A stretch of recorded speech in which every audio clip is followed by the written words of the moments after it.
Bienvenue à cette présentation des 45 secondes qui changeront votre vie.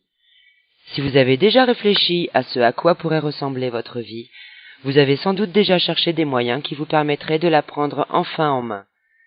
D'ores et déjà, je vous remercie d'avoir ce premier regard sur cette proposition d'affaires afin de voir si elle mérite votre intérêt. Voyons ensemble comment prendre votre vie en main avec le marketing de réseau. Avez-vous déjà songé à ce que cela représenterait pour vous de prendre votre vie en main? Voilà ce que signifie pour moi le fait de prendre sa vie en main. Si vous éliminez le temps alloué au sommeil, à vos déplacements, à vos heures de travail et aux tâches quotidiennes que vous devez accomplir, il ne vous reste alors qu'1 ou 2 heures par jour pour pratiquer vos activités favorites. La question est de savoir si vous avez suffisamment d'argent pour vous y consacrer. Nous avons découvert le moyen de prendre sa vie en main en établissant une entreprise à domicile. Ce système est si simple que chacun peut le mettre en pratique. Aucune technique de vente n'est requise, et ce système a de plus l'avantage de ne demander qu'un peu de votre temps. Ce qui nous amène à nous poser cette question. Qu'est-ce que le marketing de réseau? Parmi les différentes méthodes de distribution de produits et de services, le marketing de réseau est la moins comprise. Décortiquons ce terme. Le mot marketing désigne l'action de diriger un produit ou un service d'un fabricant ou un fournisseur vers un consommateur. L'association au mot réseau signifie qu'un système de rémunération est proposé aux personnes qui en assurent la distribution. Mais en quoi le marketing de réseau est-il différent des autres méthodes de distribution?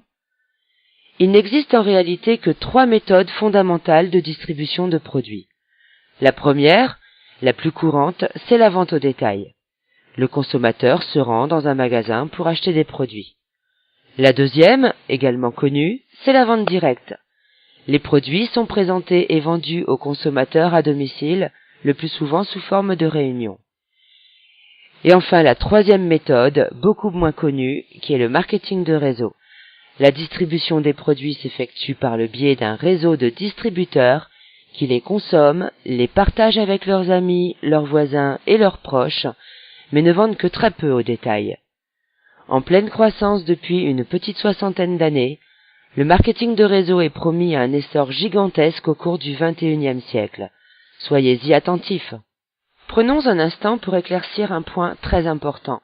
En effet, le marketing de réseau n'a rien d'un système pyramidal. Une pyramide est une structure organisée du haut vers le bas. Seuls ceux qui y sont entrés au tout début ont une chance de monter au sommet. Dans la structure du triangle inversé du marketing de réseau, tout le monde commence en bas et a l'occasion de créer un vaste réseau, plus vaste encore que celui du parrain. Il est intéressant aussi de préciser qu'une structure pyramidale n'assure pas la distribution d'un produit, mais suppose des flux financiers uniquement, ce qui est tout à fait illégal. Ce que vous allez découvrir maintenant va vous permettre d'enfin comprendre le concept du marketing de réseau. Au travers de la synthèse qui va suivre, je vais vous présenter les 4 premiers séminaires d'un livre que vous lirez ensuite si vous sentez qu'il est grand temps de prendre votre vie en main. Dans le premier séminaire, nous verrons que 2 × 2 = 4. Le séminaire numéro 2 nous parlera du syndrome de l'échec chez le vendeur. Le séminaire numéro 3 des 4 choses que vous devez faire. Et le séminaire numéro 4 à creuser jusqu'à la roche-mère. Abordons le premier séminaire qui s'intitule 2 × 2 = 4. Ce chapitre traite de l'importance du travail en équipe et du soutien aux distributeurs qui démarrent dans votre réseau. C'est au cours de cette illustration que nous commençons à utiliser le terme parrainage. Nous verrons que nous n'avons pas besoin de parrainer la terre entière pour réussir. Première hypothèse. Nous dirons que vous parrainez 2 distributeurs et que vous les formez pour qu'ils puissent en parrainer chacun 2 autres, ce qui fait 4 personnes de plus dans votre réseau. Puis, vous enseignez à vos 2 premiers distributeurs comment faire en sorte que ces 4 personnes parrainent à leur tour, ce qui donne 8 personnes dans votre réseau. En ajoutant encore un palier, votre réseau comptera 16 personnes supplémentaires. Prenons maintenant l'exemple du parrainage de 3 distributeurs. Voyons ce qu'il se produit si chacun parraine un distributeur de plus. Vous parrainez 3 distributeurs et vous leur enseignez à en parrainer chacun 3, ce qui nous donne un total de 9. Puis vous aidez vos 3 premiers distributeurs à enseigner aux 9 qui suivent qu'ils doivent parrainer 3 distributeurs chacun, ce qui nous donne 27 personnes au total. Ajoutez un palier de plus et votre groupe comptera 81 personnes supplémentaires. Remarquez la différence entre 16 et 81, 65. Il s'agit d'une nette différence, non? Et pourtant, la différence réelle n'est que de 1. Continuons notre illustration. Supposons que chacun parraine 4 personnes, soit 2 de plus que notre première hypothèse. Vous avez compris le principe. Vous enseignez à vos 4 distributeurs d'en parrainer chacun 4, ce qui fait 16 personnes de plus dans votre réseau. Puis, vous enseignez à vos 4 premiers distributeurs comment faire en sorte que ces 16 personnes parrainent à leur tour, ce qui donne 64 personnes dans votre réseau. Encore un palier et votre réseau comptera 256 distributeurs en plus. Voyez maintenant la différence entre 16 et 256. Elle est de 240. Pourtant, vous n'avez parrainé et enseigné à parrainer que 2 personnes de plus. Terminons notre illustration en prenant l'exemple du parrainage de 5 distributeurs. À ce stade, vous avez compris la gymnastique. 5 x 5 égale 25, x 5 égale 125, x 5 égale 625. La différence avec 16 est maintenant monumentale. Cependant, la véritable différence n'est que de 3, puisque chaque distributeur n'a parrainé que 3 personnes de plus. Additionnons maintenant les chiffres encerclés et nous arrivons à un total de 780 personnes. Notez que pour trouver 5 distributeurs qui s'investissent à fond, vous devrez peut-être en parrainer 5, 10, 15 ou 20. Si l'on considère uniquement la consommation des produits par les 780 distributeurs du réseau, le chiffre d'affaires est déjà considérable. Imaginons maintenant que chacun des 780 distributeurs trouve 10 clients potentiels parmi ses amis, sa famille et ses proches. Nous obtenons un total de 7800 clients. Ajoutez à cela les 780 distributeurs du réseau. Cela nous donne 8580 personnes. Ne pensez-vous pas qu'avec 8580 clients, votre entreprise ne pourra faire autrement que d'être très prospère? Mais attention, vous verrez au fil de cette synthèse que vous ne devez pas travailler simultanément avec plus de 5 distributeurs inscrits personnellement. Certes, une entreprise peut déjà être très efficace avec 3 ou 4 distributeurs au premier palier, mais aucune ne peut le demeurer avec un effectif supérieur à 5. Le chapitre suivant traite du syndrome de l'échec chez le vendeur. Vous y comprendrez pourquoi il vaut mieux parrainer 10 pédagogues plutôt que 10 vendeurs. Souvenez-vous, l'erreur la plus commune est de faire la confusion entre la vente directe et le marketing de réseau. C'est encore plus vrai pour les vendeurs, ce qui ne veut pas dire qu'ils ne réussiront jamais dans le marketing de réseau. Il leur faudra en revanche posséder une bonne compréhension de ces 4 séminaires qui s'avèrent primordiaux pour bien démarrer. On pense souvent, et les vendeurs en particulier, qu'il suffit de parrainer un nouveau distributeur pour dupliquer notre effort. Dans cet exemple, vous avez parrainé Thomas. Or, si vous quittez le réseau, Thomas le quittera aussi. Le réseau sera alors interrompu. C'est pourquoi vous devez expliquer à vos distributeurs que la duplication ne se fait qu'à partir du 3e palier. En effet, si au contraire vous avez appris à Thomas comment parrainer Carole, vous commencez alors vraiment à vous dupliquer vous-même. Mais si Thomas ne sait pas comment former Carole, le réseau sera interrompu à nouveau. C'est pourquoi vous devez enseigner à Thomas comment former Carole pour qu'elle puisse à son tour parrainer Béa. C'est après avoir constitué 3 paliers que la duplication intervient. Le réseau continuera à exister même si vous ne vous en occupez plus. Savoir enseigner, savoir former sont des gages de réussite dans le marketing de réseau, alors qu'il n'est pas forcément nécessaire de savoir vendre. Donc en résumé, vous enseignez à Thomas comment former Carole à parrainer Béa. Ce message est important car il constitue la clé du succès dans une entreprise de marketing de réseau. Voici comment procède le vendeur typique. Il assiste à une démonstration des produits, recueille les témoignages de ceux qui les utilisent et s'informe des résultats obtenus. Fort de ces données, il va se lancer à corps perdu dans la vente. Première erreur.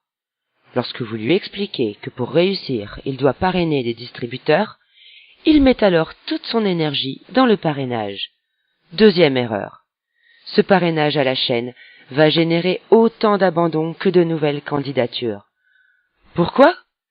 Parce que l'on ne peut pas travailler efficacement à plus de 5 en même temps. Imaginons que notre vendeur, en bon professionnel qu'il est, a parrainé 130 distributeurs qui en ont parrainé chacun 5, ce qui fait 650. Ajoutez ce chiffre aux 130 distributeurs du départ, nous obtenons un total de 780 distributeurs dans le réseau. Cela vous rappelle-t-il quelque chose ? À votre avis, quelle est la méthode la plus rapide ? Parrainer 5 distributeurs sérieux et leur enseigner à en former d'autres ? Ou alors, en voulant parrainer beaucoup de gens rapidement, le pourcentage des distributeurs qui restent est faible, alors qu'avec la méthode présentée dans le premier séminaire, sur un total de 780 distributeurs, le taux de conservation des effectifs est élevé. Notez donc bien que lorsque vous parrainez quelqu'un, il est plus important pour vous de l'aider à parrainer quelqu'un d'autre que de chercher vous-même à en parrainer un autre tout de suite. Ce troisième séminaire va vous expliquer les 4 principes que vous devez impérativement suivre car ils sont fondamentaux. Quiconque gagne de gros revenus dans le marketing de réseau obéit à ces 4 principes. Afin de les mémoriser, nous allons imaginer une petite histoire. Le temps maussade de Paris vous pousse à partir vers le sud pour voir le soleil de Saint-Tropez. Quand vous arriverez à Saint-Tropez, vous aurez atteint le poste que vous visiez dans votre réseau. Autrement dit, vous aurez réussi.